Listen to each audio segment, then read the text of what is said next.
Hello! Bonjour, nous sommes aujourd'hui le 15 juin 2021, 76e jour de mon challenge. Et aujourd'hui, je vais vous parler de quelques réflexions que je me suis faites aujourd'hui. Il fait d'ailleurs super chaud, super chaud.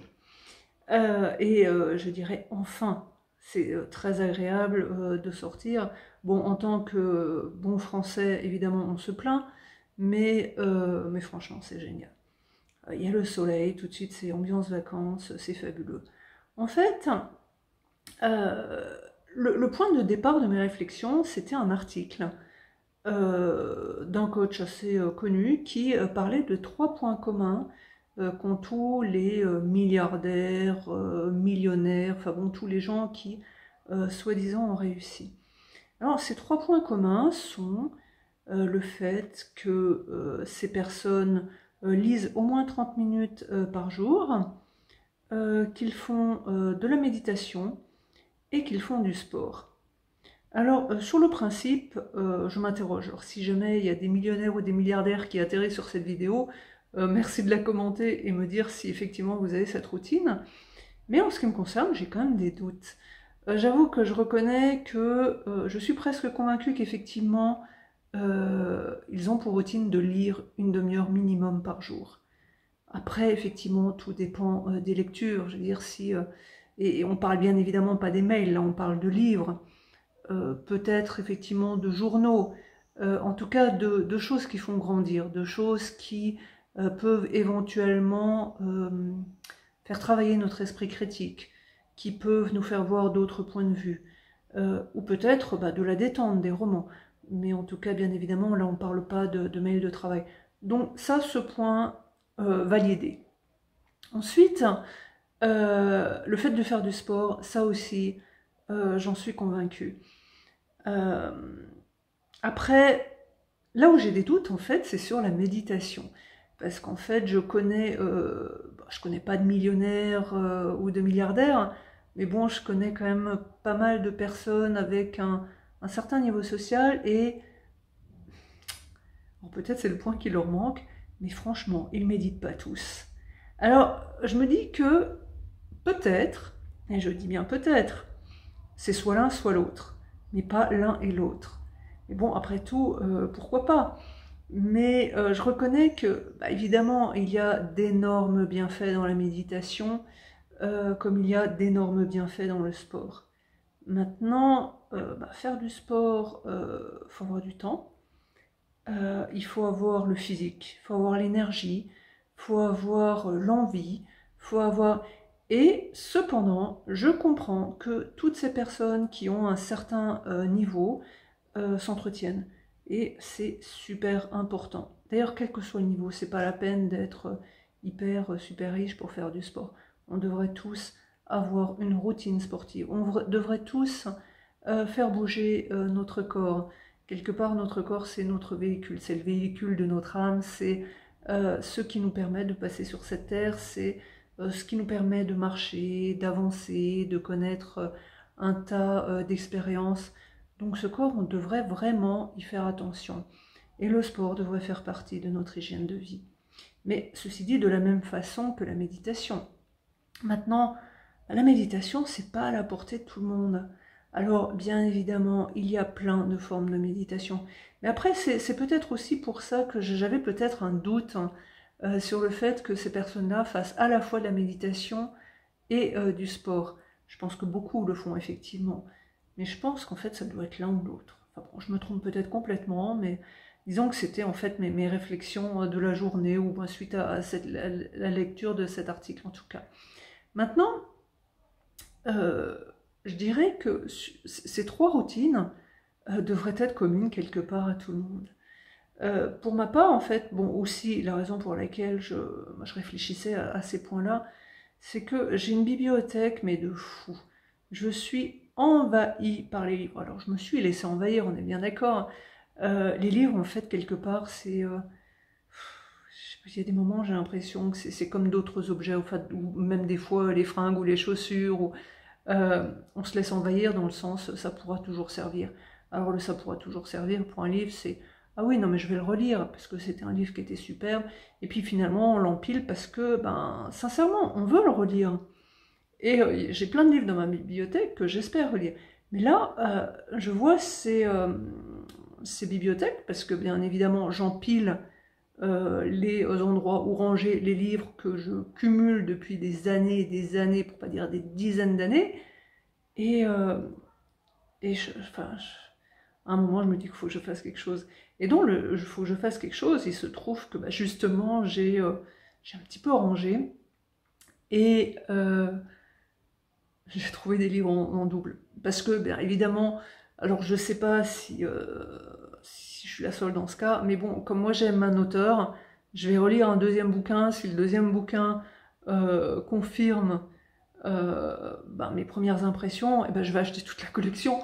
Donc je finis par avoir une dizaine de livres de cet auteur. Et puis ben, dès que je suis dans une librairie, eh bien, je vois un autre livre de cet auteur, mais j'ai oublié que quelques années avant, j'avais acheté déjà ce livre, et puis bah, du coup, bah, je le rachète. Et je me retrouve finalement avec des doublons dans ma bibliothèque.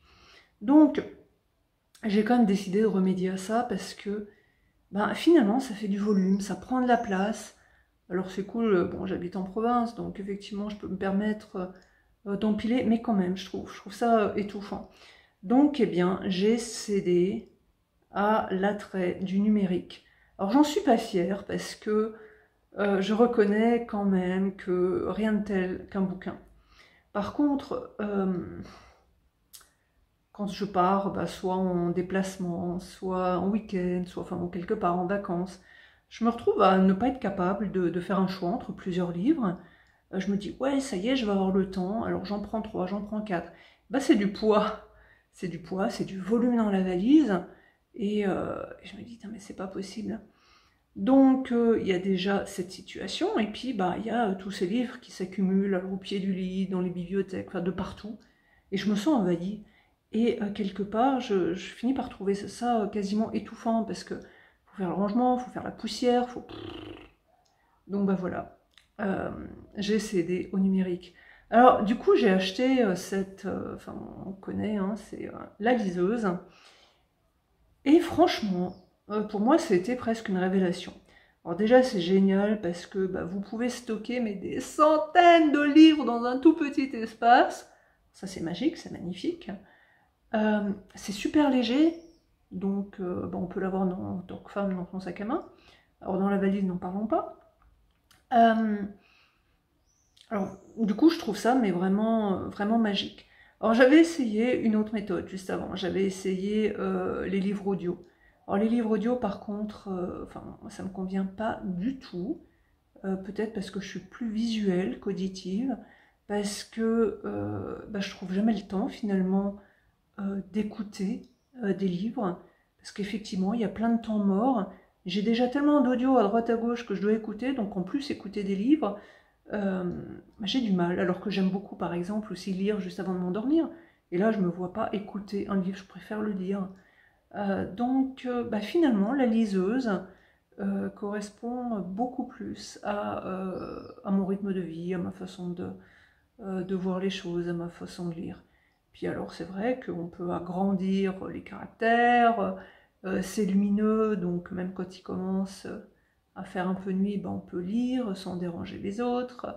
Enfin bref, j'y trouve que des avantages. Bon, après, pour moi, effectivement, le gros désavantage, c'est quand même encore que c'est une industrie qui est, comment dire, sous le contrôle de quelques grands groupes que je ne citerai pas, et là ça me dérange. Ça me dérange aussi par rapport à cette espèce de monopole, ça me dérange par rapport au fait que je trouve que les libraires font un travail extraordinaire, et franchement il faut les soutenir. Donc j'avoue que c'est un petit peu le revers de la médaille par rapport à ce choix. Alors bon, on va voir, mais franchement la liseuse permet également, par exemple, de surligner des chapitres, de retrouver ce qu'on a surligné. Par contre, il est vrai que c'est un petit peu plus compliqué quand on doit chercher quelque chose qu'on a vu, qu'on aimerait retrouver. Enfin, moi, je trouve qu'il est plus facile quand même de feuilleter des pages. Donc, bien sûr, il y a du pour et du contre, comme dans toutes les situations, mais une fois encore, je trouve quand même cet objet alors super pratique. Alors bon, cette réflexion, elle fait aussi suite au livre dont je vous ai déjà parlé, La tribu des mentors, où une des questions c'était mais quel est l'objet que vous avez acheté qui faisait donc moins de 100 $ et qui a quelque part révolutionné votre vie. Bon, on supposait qu'un objet peut révolutionner notre vie, mais bref, moi j'avoue que j'étais contre, parce qu'une fois encore, c'est tenu par un certain type d'industrie, parce que j'aime bien mes petits libraires, mais là j'avoue que c'est quand même un objet quasiment incontournable, très pratique quand on bouge beaucoup, qu'on peut emmener de partout, et puis dedans on peut avoir des centaines de livres, donc du coup ça évite la poussière, les livres qui s'empilent, puis ça évite, je veux pas dire de les acheter 2 fois, je pense que malgré tout on peut encore les acheter 2 fois, mais enfin bref, ça me paraît, puis c'est plus économique bien évidemment. Mais bon, une fois encore, c'est peut-être moins sympa que d'avoir un livre dans les mains. Enfin bref, voilà, c'était les petites réflexions du jour. Donc du coup, j'en fais une vidéo. Et n'hésitez pas à me laisser vos commentaires. Et voilà, je vous dis à demain et merci. Au revoir.